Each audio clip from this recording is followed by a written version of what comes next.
Hey guys, Dr. Ken Nordberg again with a big tip. Sometimes I wonder how I come up with all these tips, but I've been doing hunting related research since early 1960s, and I guess one might expect that I would learn an awful lot in that time, especially doing this kind of research. I know of no one who's done that kind of research, but I've been at it forever and I'm still at it. And one of the early things I learned when doing this kind of research, that older bucks are really different from other deer in quite a few ways. And one of the ways they're different is that it enables them to stay out of sight of hunters quite easily. They do it all during hunting season, one end to the other. And I've watched bucks do this many times. And it's kind of amazing that, even when you see it happening, you wonder, well, how could a deer do that? Well, not all deer do it. So, but let's talk about that. It's something to think about next hunting season.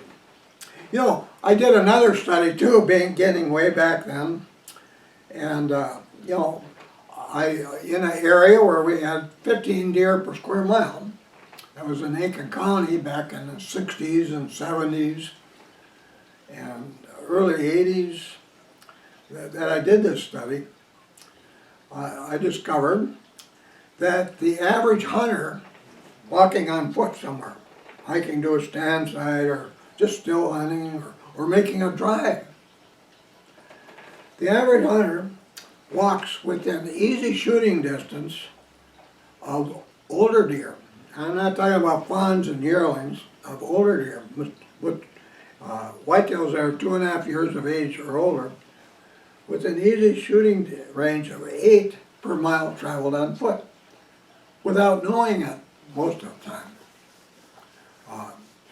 And that's kind of amazing. Most people wouldn't think of that, but the deer that are especially good at that are the older bucks. And because, for one thing, they've got a lot of experience. When we're talking about older bucks, like trophy class whitetails are generally 3.5 to 6.5 years of age. 5.5, at age 5.5, they're at their prime. At 3.5, they got nice antlers, good lengths, but not as much thickness or mass. But between 4.5 and 6.5, they got a lot of mass. But the mass in the wilds usually starts to drop off after age 5.5. And not very many old bucks survive their 7th winter, so we don't see much of that. In 73 years of hunting whitetails, I've only taken one buck that was 7.5 years of age. So they're kind of rare. But the rest of them are not rare. There's hardly a square mile of suitable habitat anywhere in America that doesn't have at least one 3.5 to 6.5 year old buck, which that's a dominant breeding buck. Most of them are 4.5 to 6.5, but at least one dominant breeding buck. They're the ones that do all the breeding. All those fawns and yearlings you see out there, they weren't hatched without a dominant breeding buck being around. And very few of those bucks that are younger ever have a chance to breed because of the way things are done during the rut. The big bucks don't allow that. They're the boss bucks. They run those younger ones out of there before breeding begins and keep them out until breeding ends. The first, the primary breeding phase of the rut that occurs in November, during which time 85% of does are bred. Wow. So that's the guy that decides how many bucks you might be seeing when you're hunting there. Sometimes you might see, 5 mature bucks, 2.5, 3.5, 4, even 6.5. But the 6.5 not quite big enough to match that big dominant breeding buck in battle. So you can have some pretty good sized ones in there. You might see that many in a square mile during certain times of the season, and other times of the season, the only ones you'll see is that big dominant buck and a yearling who keeps sneaking back to his mother. So, different times. Now, these are things, and that's why it's important to know which phase of the rut is in progress, so you know where to hunt and how to hunt. But anyway, but big bucks, those kind of bucks are so hard to see. In fact, they're so hard that most hunters are convinced their hunting area just doesn't have very many older bucks, and something should be done about it. But it isn't that way. Those kind of bucks are in no danger of being overhunted by human hunters. They're in no danger. And because they're so good at avoiding hunters, or at least so good at avoiding being seen by hunters. And one of the ways I've seen older bucks avoid being seen is kind of amazing. I've seen it many times over the years. One time that always comes to mind to me when I talk about this particular subject was a buck my uncle, Veiko, that's a Finnish name, Veiko Nordberg, when he got the biggest buck he ever got. And on this particular day, I was going to hunt with him. I was going to meet him at his farmhouse. I lived in a town not too far, about 40 miles away. And I got there early morning. We went and had breakfast, good pancakes made by his wife, Elsie. And Elsie and Veiko were two of the nicest people I've ever known. But old Veiko had one of these old 35 Remington automatics that had a barrel that goes back and forth, clanking and clunking. One of those old-fashioned 35s. But what a deadly cartridge on deer, the 35 caliber. Well, anyway, we went out, headed out together. We were going to take a logging road past my Uncle Jack's farm. And we headed out there. And we hadn't gone far past his farm, and we saw some hunters coming through the woods early morning. And, you know, and their blades were, well, back in those days, you wore red. But we saw some hunters way back in there, heard voices. And then pretty soon, Veiko was up a little ahead of me, and I saw this buck, big antlers, really nice antlers. He was running toward me, toward this. But there was a tree, a big balsam tree, or evergreen, that had fallen over, and the roots came up really high, about 6 feet into the air. And that buck stopped on the side of the tree side of those roots, and crawled under the tree. I saw he got down, he went under there, and you couldn't see him. So after about 10 minutes, here come these guys making a drive toward this road, and they had no standards on the road. I don't understand. They were just guys in a line coming through the woods. Maybe they thought they were going to chase deer toward one another. But here they came, and one hunter walked within 5-6 feet of that balsam tree, right past him, and another guy on the other side about 30 feet away on the other side, and they walked right past her and came up to the logging room.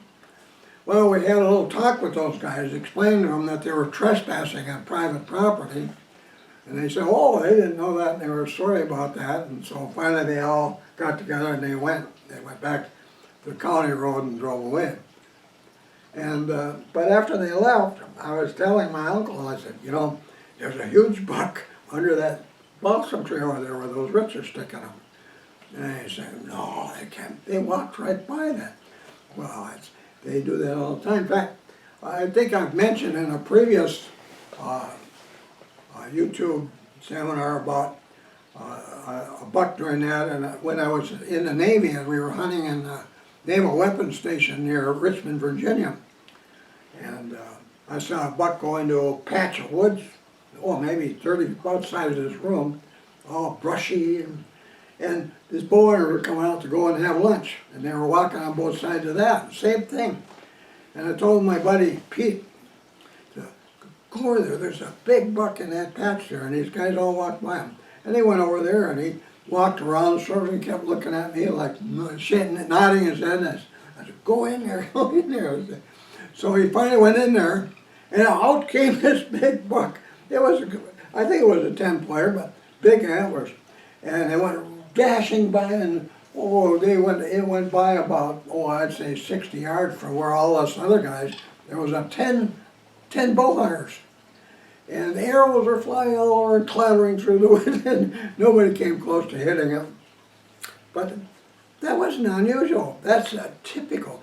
I've seen bucks do that out in clear cuts, laying down in a little patch of tall grass or in a little patch of brush. I've seen them do it up in the Kindersley, Saskatchewan area when I was hunting chucker partridge, and they would get into a little patch of plums, a plum thicket, and hold tight in there, and you had to go in there and walk in there to make them run out of there, and big bucks go bounding across the prairie. But they do that kind of thing all the time. Now, you know, like when a guy's making a drive, like I was talking about in the beginning, they come marching through, and typically guys that are making drives, they'll follow straight line, going straight in the direction that they have planned on, usually downwind, you know. The buck can smell them coming, and bucks, they'll find places in the front of guys making a drive where hunters don't like to go, like this wet little swamp here with all the cattails. Go lay down in there. Or lots of places like where they just disappear. I've had it happen to me quite a few times, where I got really close to one, and if I hadn't stopped, I would have never known they were there, but I stopped. I remember the last time it happened, I was heading for the top of this little knoll to a favorite, good place for a stand on, and the doggone thing was laying behind some thick hazels right close to the top. And if I kept going, I don't think it would have moved, but I stopped. And then gee, I better get out of here. So away it went, but there was no opening to take a shot at him. And like I say, I hate shooting at bounding deer in the first place. So anyway, I didn't get him. But anyway, back to Vaco. So I told him, well, let's see, I'm going to go in there and see if I can chase him your direction. I'll go around. So I made a circle around, came up to him from the Elmwood side, so he knew I was coming. He smelled, he probably heard me quite a ways as well, because they have excellent hearing. And I got up to those roots, and I peeked around, and looked. I couldn't see any deer under there. It was no antlers. That was where maybe he ran away before I got here. So I walked around the other side of the roots and walked right up to, the tree trunk there. And I got down on one knee to look under there, and out it came, boy! And it went bounding right by Vaco. And when it hit that trail, that logging trail, he shot, and it wasn't a long shot. And the buck only took about 2 bounds, and it was down. So that was the only buck he ever had mounted in his home, and rightfully so. It was a man, 14 points. So they do, older bucks are used to living alone. You might not think so in the fall when they're hunting, but most of the year, they're loners. They have to depend on their own senses and their own experience, and they've done it so much, they know that they're hard to see when they're laying still on cover. They'll put their head down, they're hard to see them. That natural camouflage, their coats are dull, it blends in with grasses and tree trunks and all kinds of short vegetation. They lay down in that and don't move. They know that you shouldn't move when a hunter's close, just stay there. They have the courage to do it because they've done it many times and it works. They know it works. Now younger deer who have no experience with this can't stand that. You get close to a younger deer that's trying to do that, they've learned to do it as a fawn, but now they're on their own and they don't know. And see 100 bucks, maybe within 30 yards, they might jump up and run away, or 20. But big bucks, you can walk within 10 yards of them and not know they're there because they do it all the time. But that's one of the many reasons big older bucks are difficult to see. They know how to keep from being seen. Another reason is they would prefer to, if they feel like they gotta move away, you know, it's like your path is leading right toward where they are. You know, you're on this deer trail and they're right on one side of it. And I had that happen 2 years ago, 3 years ago now, a big one. And it was bedded right next, under a spruce tree right next to this old logging trail. And it had been laying there many times. That bed was used. When I started getting close, he decided, well, this isn't going to work. So he jumped up. One jump, he was across the logging trail into heavy spruce trees on the other side. All I got is that one glimpse. It was pretty fantastic glimpse, but one smart buck. But if they have to go, they don't want it bound. If you catch one by surprise, you know, like say you're sitting in a stand site, and here comes one up on your, well, maybe you're half asleep even, and then all of a sudden you look that way and you're looking right into the eyes of a big buck. Well, and when he sees that eye blink or sees that move, he's going to say, oh my God, he might leap into the air so high you wonder, you know, like he's flying, like he doesn't want to be on the same ground that you're on, and hit the ground, bounce in a different direction, so you don't, even if you anticipate his next move and you're going to aim where he went, he's gone over this way. It will happen so quickly. And snort. Oh man, he'll be upset when that happens. Snort, snort, and he'll go. But normally that doesn't happen. I would say 90% of the time, whenever a buck has to get out of your way, when you're walking the woods, you don't know it. They do it silently. They don't raise their tail stays down. You know, you see it, you come close to a deer and you see it moving away, it's a buck almost every time, because that's a buck response, keeping his tail down. It's not fanned out, it's down. He's being quiet. Oh, bucks like to trot when they're out. If they need more speed, they'll trot. And their hoof prints are like strings, like old beads on a string that's stretched outside of this and this and this and maybe 5 to 8 feet apart. They're really moving. And but it's a controlled fast mover rather than bounding and cracking through brush. And they know they're going to, and if they got the tail up, fanned, oh man, you see them, that's the last resort. In that case, all he wants is the greatest speed he can muster, get out of there. But most of the time, they sneak quietly away. No bounding. And you don't know it. You might be sitting in a stand all day and finally, oh, it's getting to be time to go back for lunch, or maybe in the evening go back for the night. You get down to your stand and you start walking out on the trail you came from, and there about 30 yards away, a whole bunch of tracks in the snow on top of your tracks. Like the deer have been standing there restlessly moving this way and that way, right? And great big tracks, you know. Maybe 3 3/4, 4-inch tracks, big buck. You never knew it happened, and that's so common. You know, that's one way you find out it happened. But big bucks are like that. So just because you don't see them, well, that's one reason why, you know, it would be a good idea for you to be able to identify deer by the lengths of their tracks and droppings, instead of just wondering about it or even insisting there are no big bucks living in my honey. You start measuring your tracks, you're going to find out there is quite a few bucks in there. Any track you find in the woods that's 3 3/8 inch or longer is a buck, is a mature buck. How about that? Nothing else. No does make tracks that long. It's all bucks. Those are all bucks with sizable antlers. That 2.5-year-olds aren't big. Where I out there, mostly 6-pointers, sometimes 7, kind of thin horn, spread of 12 to 14 inches. But, you know, during season when it's tough, hunting's tough, you know, it's getting late. We were up there for 2 weeks, and gee, it was last Saturday, and one of those comes alive. 6-pointer starts looking pretty good about that time. If we still need another buck to fill out our self-imposed limit. Anyway, you know, remember now, older bucks are different. And one of the several ways they're different is they have the courage to lay still in cover and let you walk by real close, as long as it appears you're not going to walk right toward them. You're walking along a predictable path.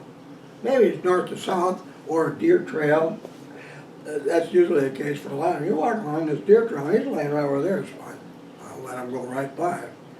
So, as long as you keep doing it, a big buck will have, even a lot of times if you were to stop, as long as you don't looking like you think, oh, there's a deer over there or something, as long as he thinks you haven't seen him or found him, they can just stay in that spot like in those circumstances time. They have the courage and the experience. They know they can get away with it almost routinely. And so, crazy as it seems, where you think there aren't many, you've probably been walking by mature bucks so many times you can't believe it. And that doesn't mean you'd be stopping every other step either. But that doesn't help. You start acting like you're hunting. That buck is going to, even though you may never know he was there, once you're out of sight, that buck is going to say, I don't like it here. This guy is walking around hunting. I'm going to get out of here. I'm going to head for that big spruce bog or elder or cedar swamp or that posted land there, that farmland over there is posted. I'm going to go over there for the rest of the hunting season. And don't have to put up with somebody like that. So that's what I'm going to do. So, or I'm going to go out there in that elder swamp, one of those little islands out there, and I'm going to lay there all day. I'm only going to move at night. I'll come back here at night, take care of my breeding, if I'm the big dominant buck. Or the doe is going to have to come there. She can find me because I'm smelling musk, pretty strong musk at that point. So there's a lot of ways that breeding is done anyway. But those big bucks are pretty smart, and they can be amazing the way they avoid humans. So keep that in mind. That happens. So sometimes that can work to your advantage. So with that, I thought that would be an interesting subject. So keep that in mind. Watch for that, and start learning how to identify whitetails and their track marks. And you'll have a lot. If you start doing that, and I guarantee you'll rarely be wrong. You'll be right 98% of the time. So, okay? Just because there's exceptions, there's no reason to say, oh, that doesn't work. Forget that. Start doing this, and you're going to start having more fun deer hunting. Okay? Well, nice to see you guys again. I'll be back soon. Remember now to subscribe again. Push that red button down there. Subscribe. Appreciate that. And the thumbs up button as well. And we'll see you again soon. Be sure to visit my website. Here's the link. Here you'll find links to my blog posts, my Twitter account, my YouTube account, my Amazon store with links to my ebooks, my son's eBay store, a money saver if you're ordering from Canada or other countries, my website bookstore, and much more.